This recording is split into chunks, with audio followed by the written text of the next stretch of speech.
After a long time I am here Shujaat Ali.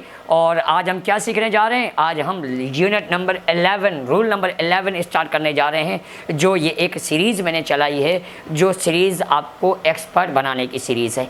और मैंने पहले लेक्चर में बताया था कि ये एक बुक से नहीं है, अबव 30 बुक्स, और तकरीबन अगर आप ये एक मरतबा कवर कर लेते हैं तो मुझे नहीं लगता कि आपको कोई बुक पढ़ने की ज़रूरत पड़ेगी। ये हर एक टेस्ट, अपोस्ट्रॉफी एक ऐसा टॉपिक है, मैं समझता हूँ कि कोई भी ऐसा टेस्ट नहीं है, कोई ऐसा कॉम्पिटिटिव एग्ज़ाम नहीं है जिसमें इसका क्वेश्चन नहीं आता हो। और ये अपोस्ट्रॉफी बड़ा ही टेक्निकल टॉपिक है, और इस टेक्निकल टॉपिक को इस तरीके से डील करेंगे कि आप ज़िंदगी भर भूलना चाहें तब भूल नहीं सकेंगे। इस तरीके से मैं समझाने वाला हूँ आपको। तो अपोस्ट्रॉफी है क्या? एक्चुअली इस अपोस्ट्रॉफी के जो इस्तेमाल है, positive case of a noun, ये नाउन की मिल्कियत बताने के लिए अपोस्ट्रॉफी इस्तेमाल होती है। कहाँ पर अपोस्ट्रॉफी यूज़ होगी, कहाँ पे एस से पहले अपोस्ट्रॉफी आएगी, कहाँ पे एस के बाद आएगी, कहाँ पर कोई भी अपोस्ट्रॉफी का इस्तेमाल नहीं होगा, सिर्फ एस का इस्तेमाल होगा। तो ये सारी बातें आपकी क्लियर होने वाली है। और लास्ट में एमसीक्यूज़ भी कवर करने वाले हैं, क्वेश्चंस क्लियर करने वाले हैं, जो क्वेश्चंस मुख्तलिफ कॉम्पिटिटिव एग्जाम्स में पूछे गए हैं।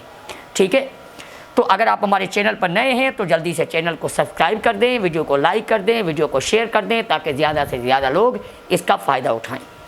चलें, वी एड अपोस्ट्रॉफी एस, यहाँ पे अपोस्ट्रॉफी लगी हुई है, इसको निशानी कहा जाता है to the end of a noun. एक नाउन के लास्ट में हम अपोस्ट्रॉफी एस लगाते हैं। क्यों लगाते हैं, रीज़न क्या है?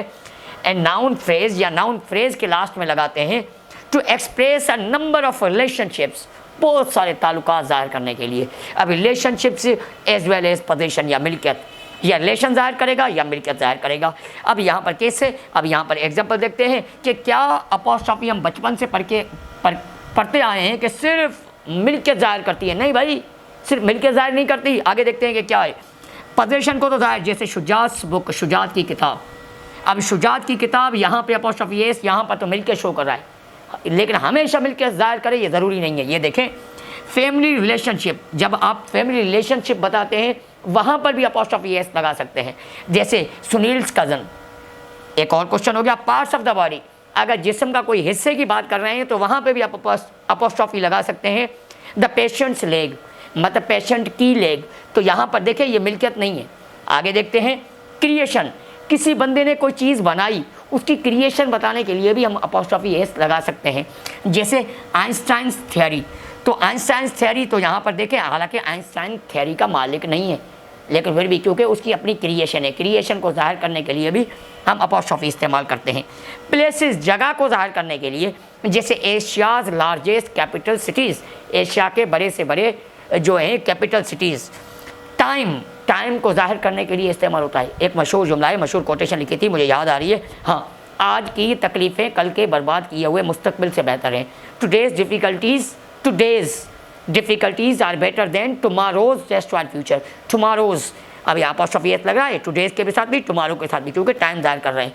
हालांकि ये देखें, 2 डेज़ हॉलीडे, 2 दिन की छुट्टी। अभी एस के बाद अपोस्ट्रॉफी क्यों आई है, ये आगे हम पढ़ेंगे कि प्लूरल की मिल्कियत बताएंगे तो एस के बाद अपोस्ट्रॉफी आएगी। इसी तरीके से अगर हम कैटेगरी ज़ाहिर करना चाहें किसी चीज़ की, भाई ये चीज़ जो है इस कैटेगरी से ताल्लुक़ रखती है, तो वहाँ पर भी अपोस्ट्रॉफी एस इस्तेमाल होता है। जैसे चिल्ड्रेंस शूज़, बच्चों के शूज़, तो यहाँ पे इसका मतलब है कोई बच्चे मालिक नहीं है उन शूज़ के। ठीक है, मतलब बच्चों से रेलेवेंट हैं, बच्चों से रेलेवेंट कैटेगरी है, जिसकी वजह से ये एस से पहले अपोस्ट्रॉफी लगी है। अभी चलते हैं रूल्स की तरफ। अगर अभी तक वीडियो को लाइक नहीं किया और चैनल को सब्सक्राइब नहीं किया तो जल्दी से चैनल को सब्सक्राइब कर दें, ताकि आने वाली वीडियोज़ आसानी से आप तक पहुँच जाएँ। अब यहाँ पर देखते हैं कि when the noun is singular the positive case is formed by adding s to the end of noun. अगर एक नाउन है जो सिंगुलर है तो फिर हमको क्या करना है, अपोस्ट्रॉफी और एस देना है। क्या है ये देखें, जैसे बॉय एक है, भाई एक लड़के की किताब है, तो मैंने क्या किया, बॉय लिख के और अपोस्ट्रॉफी एस दे दिया। द बॉयज़ बुक, इसका मतलब है एक लड़के की किताब। द किंग्स क्राउन, मतलब जो है किंग का ताज। सुनील्स कार, मतलब सुनील की कार, किसी भी एक पर्सन की मिल्कियत बताते हैं तो एस से पहले अपोस्ट्रॉफी देते हैं। ठीक है, क्लियर हो गया। आगे चलते हैं।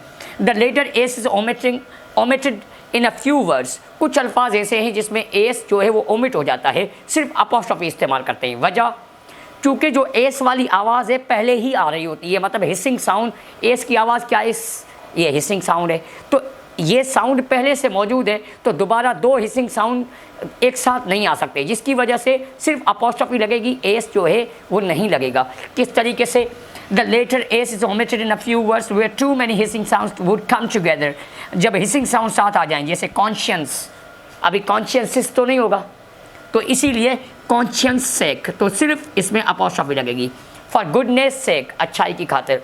फॉर जस्टिस सेक, इंसाफ की खातिर। जस्टिस, अभी जस्टिस तो नहीं होगा ना, क्योंकि स की आवाज़ जो हिसिंग साउंड दो मरतबा नहीं आएगी, सो इसीलिए इसमें सिर्फ अपॉस्ट्रोफी इस्तेमाल होगी, एस नहीं आएगा। एस कब नहीं आएगा? सिर्फ अपॉस्ट्रोफी आएगी जब पहले से हिसिंग साउंड मौजूद हो। क्लियर हो गया? आगे चलते हैं।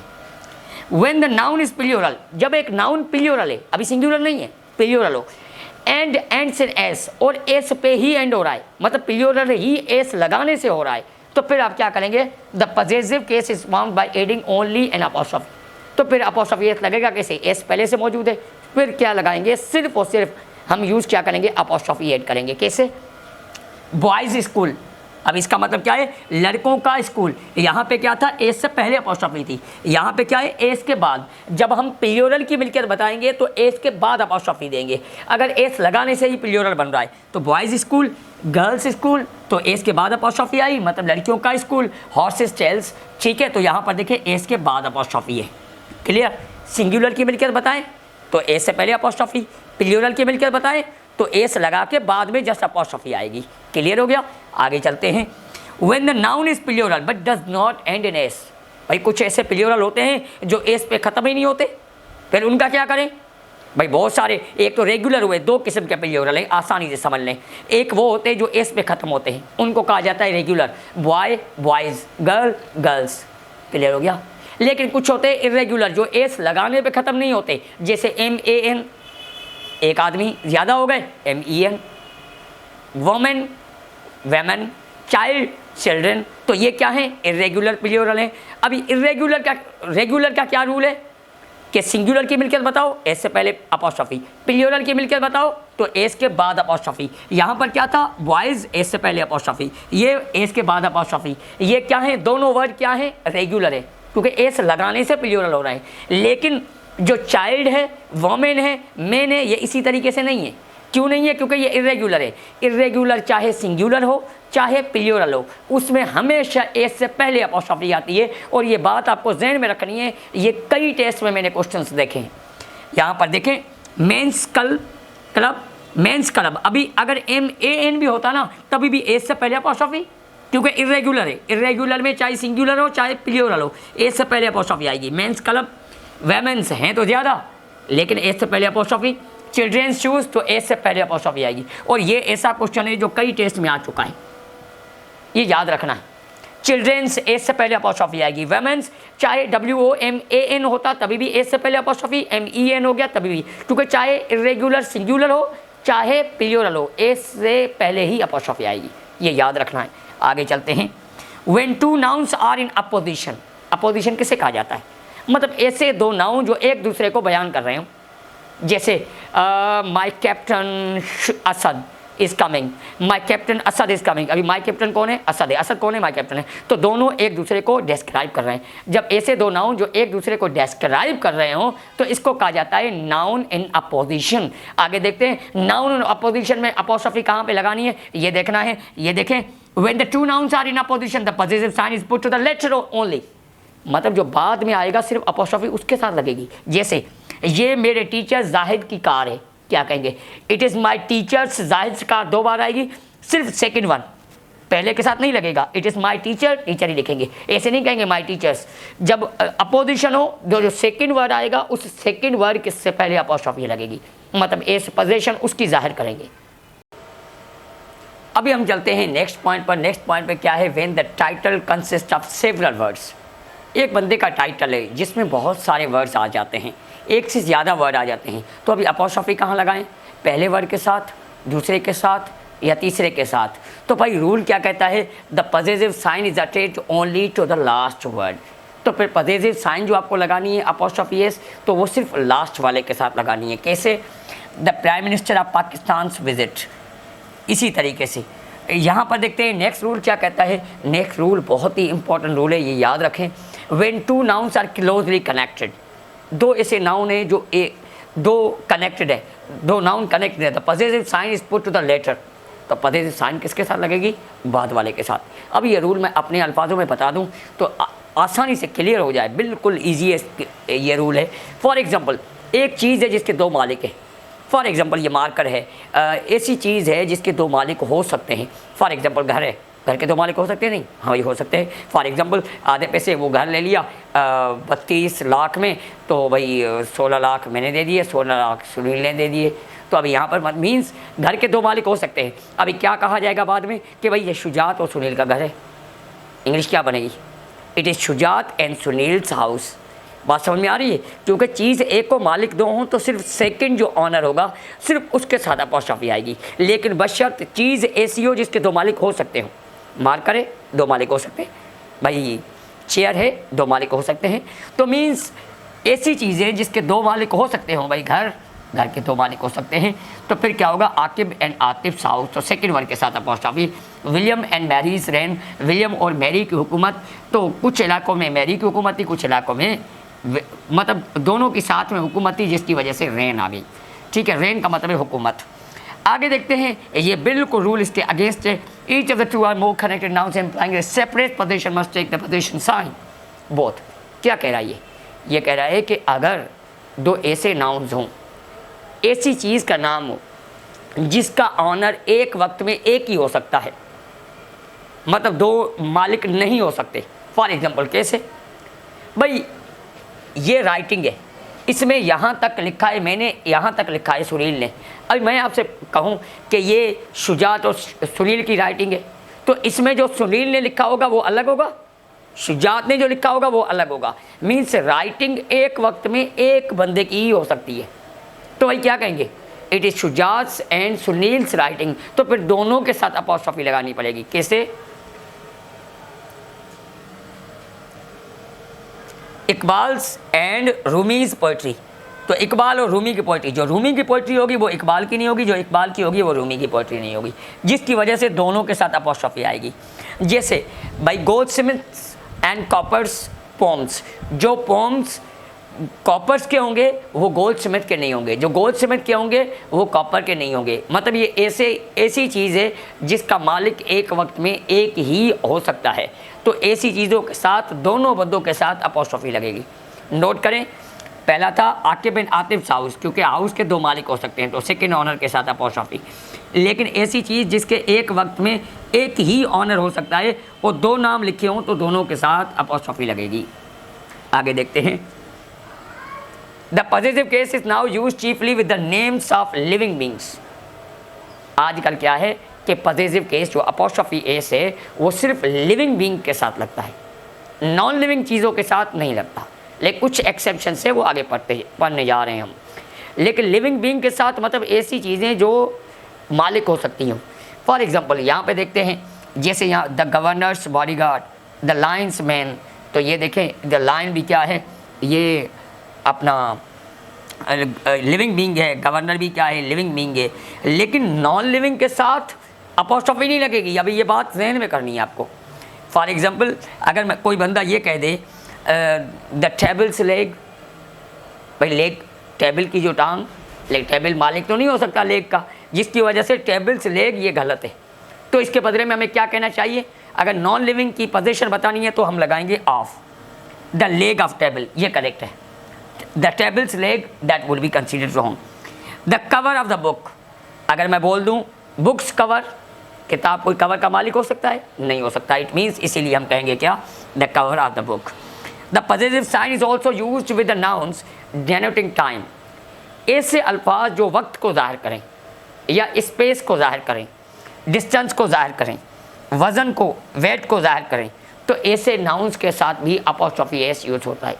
क्या कहा मैंने? टाइम, स्पेस या वेट को ज़ाहिर करें जो वर्ड्स, उनके साथ भी अपॉस्ट्रोफी एस यूज़ हो सकती है। फॉर एग्जांपल अ डेज मार्च, मतलब एक दिन का जो है सफ़र। अ वीक्स हॉलीडे, एक हफ्ते की छुट्टी। यहाँ पे इन अ ईयर्स टाइम, मतलब जो है एक साल का वक्त। In a year's time, time को ज़ाहिर। At stone's throw, at stone's throw का मतलब होता है कोई चीज़ इतनी करीब हो कि हम पत्थर भी फेंके तो वो पहुँच जाए। The mosque is at stone throw from my house. तो एट स्टोन थ्रो का मतलब होता है करीब। अ फुट्स लेंथ मतलब 1 फुट की लंबाई। उसके बाद अ पाउंड्स वेट, अ पाउंड्स वेट का मतलब होता है 1 पाउंड का वज़न। तो यहाँ पर देखें ऐसी चीज़ें जो वज़न को ज़ाहिर करें, स्पेस को ज़ाहिर करें या टाइम को ज़ाहिर करें, उनके साथ भी हम अपॉस्ट्रॉफी एस यूज़ कर सकते हैं। अभी नेक्स्ट रूल पर चलते हैं। ये अपॉस्ट्रॉफी का यूज़ है क्योंकि हमें इस तरीके से पढ़ना है कि आगे दोबारा हमें कभी नीड ना पड़े। तो possessive sign is also use with the personified objects. Personified objects क्या है? बेजान चीज़ों को इस तरीके से पेश किया जाए जैसे कि वो जानदार हों। भाई जानदार किस तरीके से? बेजान चीज़ों को, फॉर एग्जांपल किसी बेजान चीज़ों को इस तरीके से रिप्रेजेंट किया जाए जैसे मैं ये एक सेंटेंस कहूँ कि चांद मेरी तरफ आ रहा था। अभी चांद आ सकता है? नहीं भाई। तो इसी तरीके से ये देखें, time has his on wings, तो हिज यूज़ हुआ टाइम के लिए। तो बेजान चीज़ों को इस तरीके से पेश आया, जैसे ही मैं बाहर निकला तो हवा ज़ोर से मुझसे टकराई। तो हवा क्या टकरा सकती है? नहीं। मतलब बेजान चीज़ को इस तरीके से रिप्रेजेंट कर रहा हूँ जैसे कि वो जानदार हो, तो इसको कहा जाता है पर्सोनिफिकेशन। तो पर्सोनिफाइड ऑब्जेक्ट्स क्या हैं कि किसी बेजान चीज़ को हम मालिक बना दें। पाकिस्तान हीरोज़, पाकिस्तान के हीरो। इंडियाज़ हीरोज़ हम बोल सकते हैं। नेचर्स लॉ, फितरत के कवानीन। फॉर्चून्स फेवर, किस्मत का जो है, किस्मत जिसको फेवर दे। ए ड्यूटीज़ कॉल, इसका मतलब होता है सरसरी मुलाकात। I was just at duty's call, मतलब मेरी जस्ट सरसरी मुलाकात पे था मैं। He was at death's door, means he was about to die. At death's door उसको कहा जाता है वो बंदा जो इस वक्त जो है मरने वाला हो। The following phrase also in common use, ये नीचे वाले फ्रेजेज हैं ये भी कॉमन यूज़ में आते हैं। अपॉस्ट्रॉफी इनके साथ भी यूज़ होती है। एट हिज फिंगर्स एंड्स, इसका मतलब होता है ऐसी चीज़ जो इंसान की पहुंच में हो, मतलब अवेलेबल हो, उनको कहा जाता है। जैसे मैं ये कहूँ कि all the uses of English grammar are at my fingers ends, it means I remember all the rules, I recall all the rules. For mercy's sake, मतलब रहम की खातिर। To one's heart's content, to one's heart content का मतलब होता है जी भर के।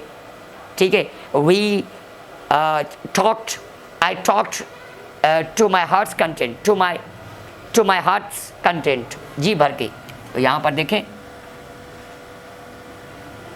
ओके। उसके बाद है it at his wits end, इसका मतलब है विट का मतलब होता है अक्लमंदी, मतलब अक्लमंदी ख़त्म हो जाए। तो इसका मतलब है ऐसा बंदा जो परेशान हो सकता है, परप्लेक्स्ड हो जाए, कंफ्यूज हो जाए, तो उसको कहा जाता है he was at his wits end. It means he was perplexed, he was baffled, he was confuse, हम ये कह सकते हैं।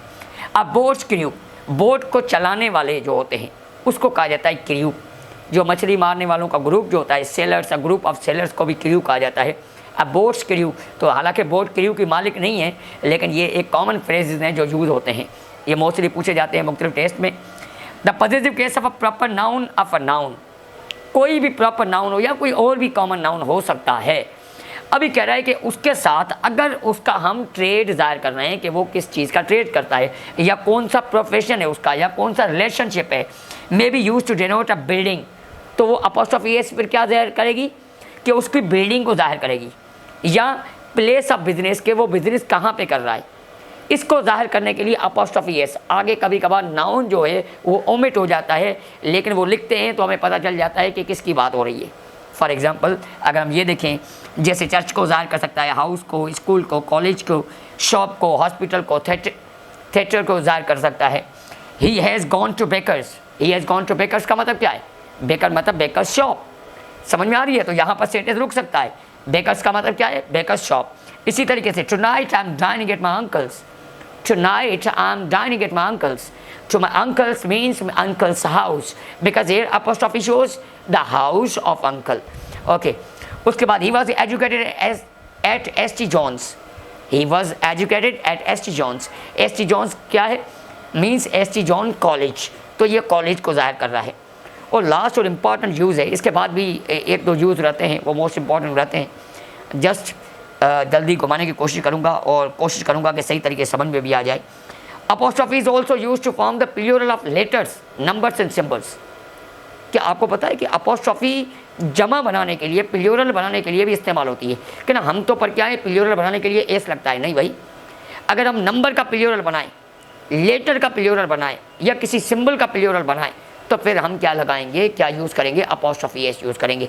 फॉर एग्जांपल 2 5s, मतलब 5 अगर 2 मरतबा लिखा हुआ है तो हम क्या कहेंगे 2 5s। 7 3s, इसका मतलब 3 अगर लेटर जो है 7 मरतबा आया है तो मैं क्या कहूँगा 7 3s। 2 7s। मैनी टीज़, मतलब टी जो है बहुत सारी मरतबा लिखा हो तो हम कहेंगे many t's. A few p's, मतलब कुछ पी, तो पी का ये जमा जो है वो पीज़। 4 डीज़, डी का प्लूरल क्या है डीज़, अपॉस्ट्रोफी एस। 3 का प्लूरल क्या है 3s। 4 का प्लूरल क्या है 4s। तो 9 का प्लूरल क्या है 9s, तो अपॉस्ट्रोफी एस लगेगा। नंबर, लेटर्स और सिंबल्स का प्लूरल बनाने के लिए हम क्या यूज़ करते हैं, अपॉस्ट्रोफी एस। अभी अभी हमने पढ़ा है कि बेजान चीज़ों के साथ ऑफ लगता है और लिविंग बीइंग के साथ अपॉस्ट्रोफी एस, ये समझाया। जैसे बुक्स कवर नहीं हो सकता था, cover of the book. Table से लेग नहीं हो सकता था, लेग ऑफ टेबल होगा।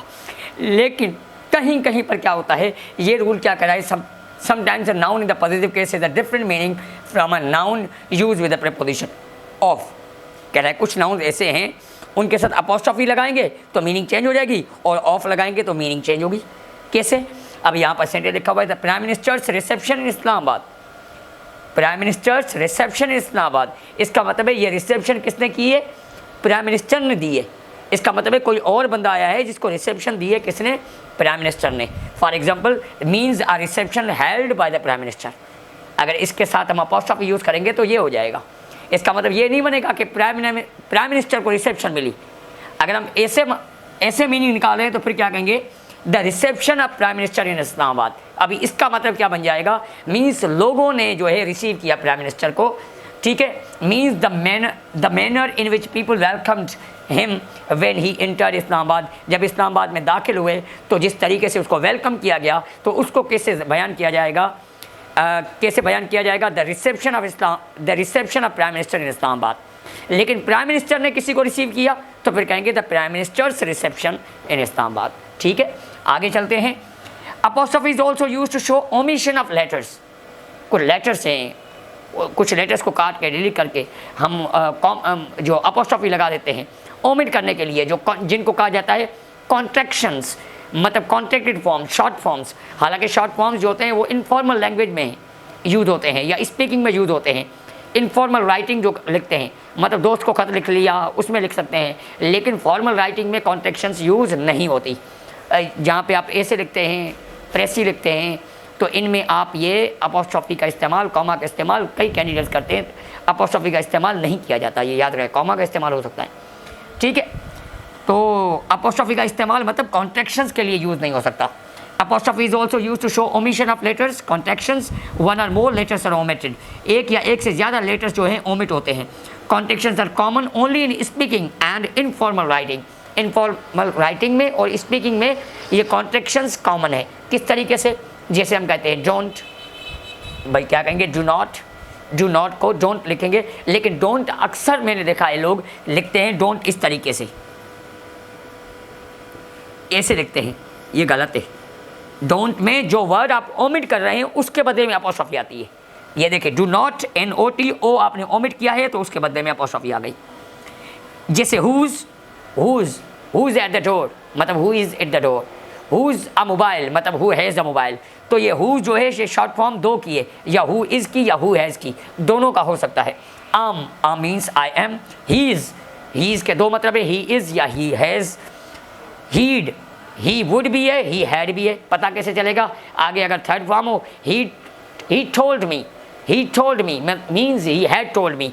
Heed come, he'd help me, इसका मतलब है ही वुड हेल्प मी। अगर फर्स्ट फॉर्म आए तो मतलब ही वुड है, और अगर थर्ड फॉर्म हो तो ही हैड है। इसी तरीके से shouldn't, should not, didn't, did not, can't, can not, they're मतलब दे आर, इसको अपॉस्ट्रोफी इधर लगेगी और आर ही। वी आर मतलब वी आर। इट्स भी, इट इज़ की भी शॉर्ट फॉर्म इट्स है, और इट है